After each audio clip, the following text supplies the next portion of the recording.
des élections ma ni kon nag jamono ci li nga xam ne moo di les avocats d'Ousmane Sonko nag déposé nañ li nga xam ne moo di benn requête jëm si radiation Ousmane Sonko parce que jàpp ni itam boobu de radiation mënta daal di nekk waaye les avocats d'Ousmane Sonko ba tey ñooy daal di multiplier li nga xam ne moo di recours ni ki li nga xam ne moo di mercredi bi ñu ngi woon fa nga xam ne itam mooy zànn ko Ziguinchor maanaam naka démb foofu nag dépose dinañ fa seen ko requête jëm sàllug ñu daal di dindi li nga xam ne moo di radiation Ousmane Sonko bi waaye itam dugalaat ko si liste électorale yi jàppale ni itam ko fa daal di déposé di ki nga xam ne moo di maître Djibi Diagne bu daal di faree si pôle d'avocat bu Ousmane Sonko waaye itam mu daal di ñëw dans son article L43, le code électoral dispose que l'électeur qui a fait l'objet d'une radiation peut, dans les 5 jours qui suivent, intenter un recours devant le président du tribunal instance alors jàpp na ni itam article L43 li mu tax ni itam xam na ko ni képp ku ñu génnee si liste électorale yi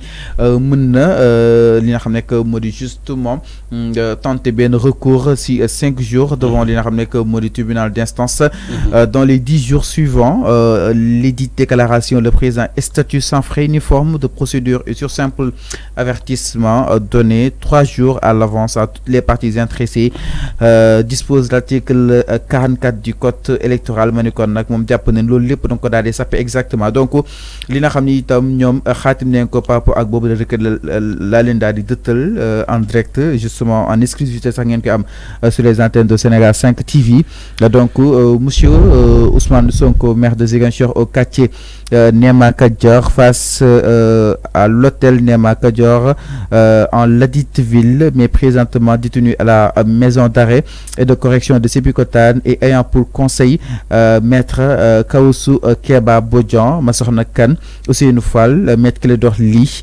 Cheikh Khoureychi Ba Dem Siré Bathily Youssoufa Camara Makodou Nour Joseph Etienne Nione Khary Camara Amadou Diallo Juan Branco Radifou Seyit Guy Hervé-Kam Patrice Tassita Henri Valentin Gomis Mouhamadou Bamba Cissé Ousseynou Ngom Emmanuel Diatta Abdou Aziz Djigo Noumé Wane Djibi Diagne Maya Baris Silva Abdoulaye Tall Babacar Ndiaye François Cagnac Senghor Bamba Fall Moussa Baldé tous avocats à la cour jëm si Ousmane Sonko naan mu fi cité ñëpp ñoom ñooy avocats yu Ousmane Sonko mais faisant élection de domicile en l'étude maître Kaoussou Keba Bodian avocat à la cour rond-point Jol Jean-Paul II à Ziguinchor à l'honneur de vous exposer ce qui suit donc loolu leen daal di commencer exactement requête bi nga xam ne itam les avocats d'Ousmane Sonko déposé nañ ko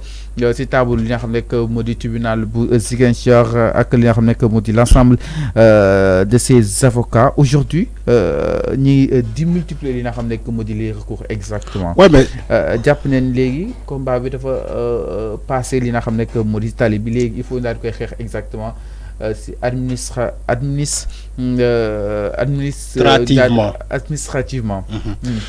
xam nga dëmb wax naa la fii ni que Ousmane Sonko mës na taxaw ci benn meeting bu mu wax ni que moom dafa egg terminus xeex bi dafa egg terminus mais malheureusement les gens ne comprenaient pas terminus bu mu doon wax c'est quoi c'est moom xamoon na son dossier fu mu jëm.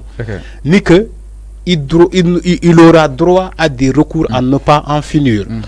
Donc actuellement ci moment boobu la toll les recours par-ci par-là donc à Ziguinchor xam na yàgg naa la fi ne il faut que Ousmane Sonko jot la notification de radiation de son nom des listes électorales pour mu mën a am benn délai bu 5 jours ba muy def le recours te recours bi il faut que mu tàmbalee à Ziguinchor d'abord parce que c'est là-bas son électeur son lieu de vote Ousmane Sonko il vote à Ziguinchor donc ñu doon wax ni que dañoo yóbbu notification ko ba déposer ko ci à la mairie de Dakar parce que dañoo xamul wala dañoo def exprès comment on peut déposer la notification de radiation de Ousmane Sonko à la mairie de Dakar il va faire quoi là-bas qu'est-ce qu'elle va faire quoi là-bas Ousmane Sonko il n'est pas affilié à la mairie de Dakar. Mais non loolu c'est pour gagner du temps loolu c'est juste manipulation la bu ñu lal pour manipuler les gens pour gagner du temps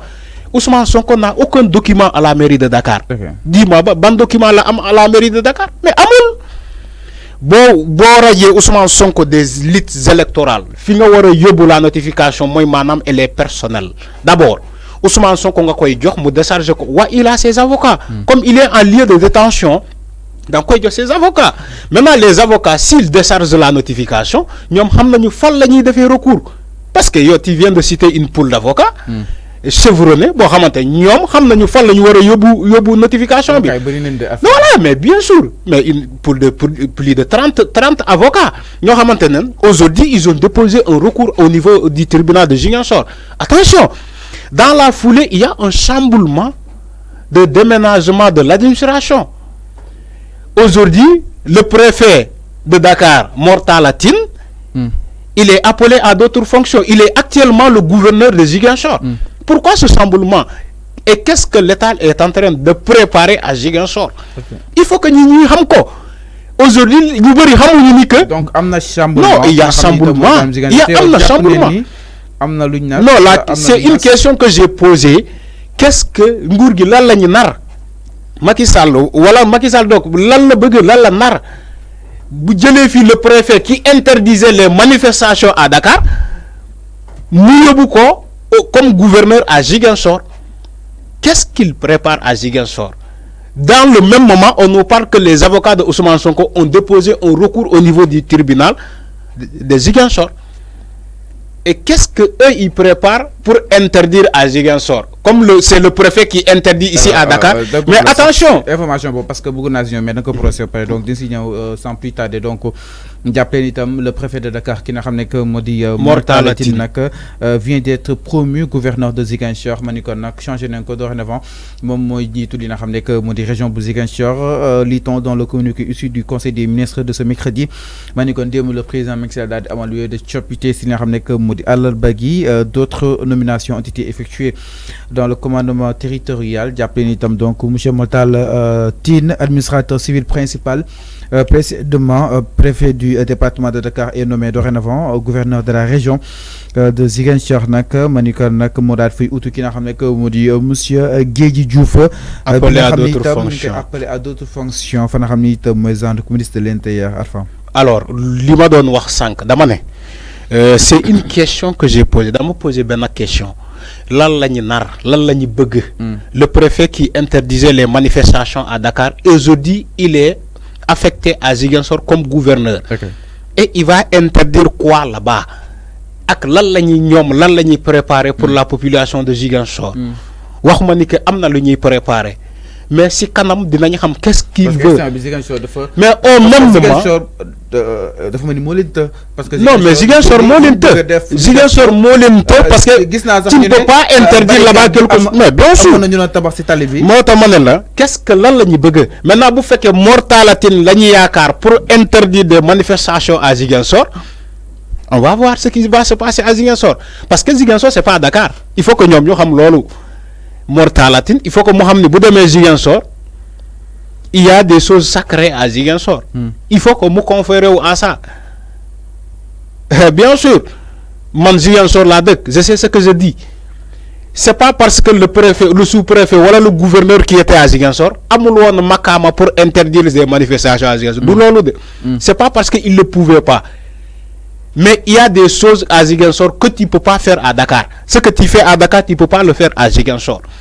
Donc il faut que Mor Talla Tine mo xam ni que à Ziguinchor, c'est pas à Dakar. C'est à Dakar que tu peux interdire des manifestations, des marches ou bien tout ce que tu veux.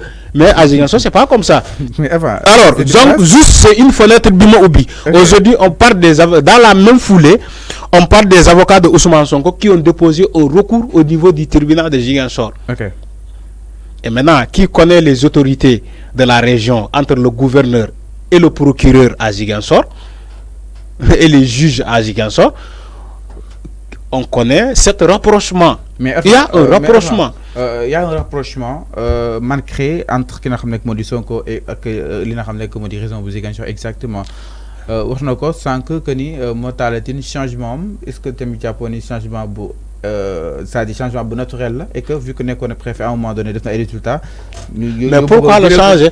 Voilà la question d'aujourd'hui. Il a fait ñun dañu japp ni que à Dakar il a préfet parce que préfet département. Ouais d'accord. Ouais d'accord. Oui je suis d'accord. OK, allez-y. Je suis d'accord. Je suis d'accord. Il a fait un travail excellent selon ñom à Dakar. Lu ñu bëggoon mu def nako. Non mais c'est ça son bilan. Non bilan dafa excellent ci ñom parce que mom il non man sama gis man musuma d'accord avec Mor Talla Tine. Tu sais pourquoi? Ce qu'il faisait à Dakar c'est antidémocratique.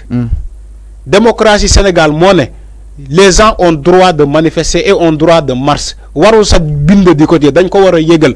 Mais les manifestations qu'il interdisait de tout azimut à Dakar, man d'accord parce qu'il est antidémocratique. Il n'est pas démocratique. Parce que s'il était démocratique, il aurait dû accepter 2 ou 3 manifestations ou 2 ou 3 marches.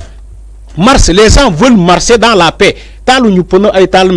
La société civile, le F24, marche, ce n'est même pas de manifestation. Mais pourquoi?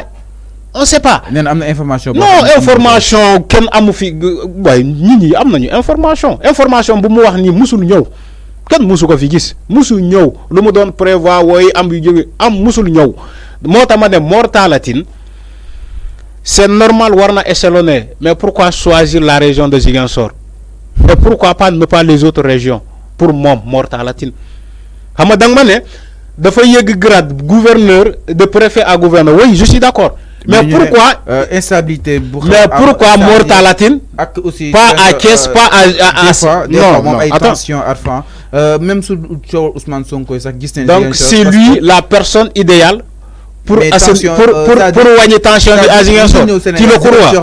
Étant d'autres donc. D'accord. Si vous croyez que c'est lui la personne adéquate pour maintenant barrer les manifestations à Ziguinchor. Non, pas les manifestations, c'est-à-dire tension, crise. Oui, les tensions. MFDC étant d'autres. Non, attends, tu es en train d'amener une chose. Non. Bon, mais ça dit, est-ce que non, attends. Si Casamance. Li ngay wax ni benen dossier la, benen wax la man duma ci wax. Ay question MFDC bi ngay wax ni man je n'ai pas d'information sur ça donc je ne vais pas parler de ça. Dama ne Mor Talla Tine la wax. Man je ne parle pas de ce que tu dis parce que ça me regarde pas, je n'ai pas d'information donc je ne parle pas de la. Mais c'est une chose qui existe quand même. Dama ne Mor Talla Tine la wax. Mais c'est une chose. Pourquoi Mor Talla Tine n'a pas été choisi pour d'autres régions au détriment de Ziguinchor? Parce que nous avons dit que comme il a fait un boulot selon eux excellent à Dakar d'interdire les manifestations, les marches, donc c'est comme si il peut le faire à Ziguinchor. Mais à part Dakar, Ziguinchor, quand même. Il peut pas le faire. Il peut le faire à Ziguinchor. Donc c'est ce qu'on va voir. Alors c'est clair. On va voir si il peut le faire à Ziguinchor. Moi je n'ai rien contre lui. Il a fait un excellent travail selon eux ici à Dakar en interdisant parce que Madame Moussa Diaponi il est antidémocratique. Parce que vous faites qu'il est démocratique, il aurait dit accepter il ay ñi mars. Donc ñom ñoo xam lu tax ñu yóbbu ko à Ziguinchor. On va voir si il va faire un travail la même chose à Dakar que qu'il faisait à Dakar à Ziguinchor. Donc si les avocats de Ousmane Sonko ont fait un appel au niveau du tribunal de Ziguinchor, c'est normal. Fa la ñu wara njëkkee le recours bi fa la wara tambalé parce que c'est le lieu de vote de Ousmane Sonko. Et aussi Mor Talla Tine quand il va à Ziguinchor, il faut qu'il comprenne que Ousmane Sonko c'est le premier magistrat de la ville de Ziguinchor. Il faut que nous comprenions lolo. Il faut que nous comprenions que Ousmane Sonko c'est une autorité à Ziguinchor. C'est le maire à Ziguinchor, donc c'est le premier magistrat de cette ville. Donc il doit collaborer en toute sincérité avec le maire de Ziguinchor. Bu fekkee ñom dañoo bëgg a yóbbu délégation spéciale à la mairie de Ziguinchor lu yoo xam te ne ñëwagul on va voir man dama lay brosser tuuti loo xamante ne lu ñëwagul. non dem yaa fini doo def ay prévision maanaam doo def météo tey nga bëgg a def météo tey dama lay spécial dama la may benn information boo xamante ne bu ñëwagul. ma ne de toute fois mais est-ce que Sonko mën a perte maire par rapport ak li ko topp nii. Sonko bon mënu ko perte. Yo xam nga ni Ousmane Sonko n'a pas eu un document définitif. mais mënul perte actuellement on parle de actuellement mënu ko perte. mais sous définitive là beneen dossier la beneen procédure la. parce que nekkul di tikkoo takk lay perte la mairie. donc bu définir bu demee ba définitif ces procès là. donc dans ce cas ñoom mën nañu enclencher procédure boobu pour ñu yóbbu fa délégation spéciale wala leneen mais au moment où nous parlons. Il peut pas perdre la mairie de Ziguinchor. Et aussi, à Ziguinchor, il y a une réalité là-bas. Les gens sont soudés derrière leur maire. Ça ne commence pas. Ousmane Sonko, Ablaye Baldé fa lañu fekk. Bu xassana am tolof bu ndaw, les gens s'alignent derrière lui, ñu xex bi. Donc aujourd'hui, c'est Ousmane Sonko qui est là-bas. Il faut que ñom ñu xam ni que ça sera pas très facile. Comme nous me facilitons ici à Dakar, d'aller à Ziguinchor et nous faut que la mairie de Ziguinchor, c'est la population qui faut que nous xam lolu. Man je sais ce que je dis. Population Ziguinchor duñu nangu ñom ñu dem fa récupérer la mairie des maires de Ousmane Sonko joko kenen. Donc lo xamantene may na la ko tay pour nga xam lolu. Alors donc mi ngi non chers spectateurs donc demain inchallah à partir de 15h Cour suprême dina daal di taxaw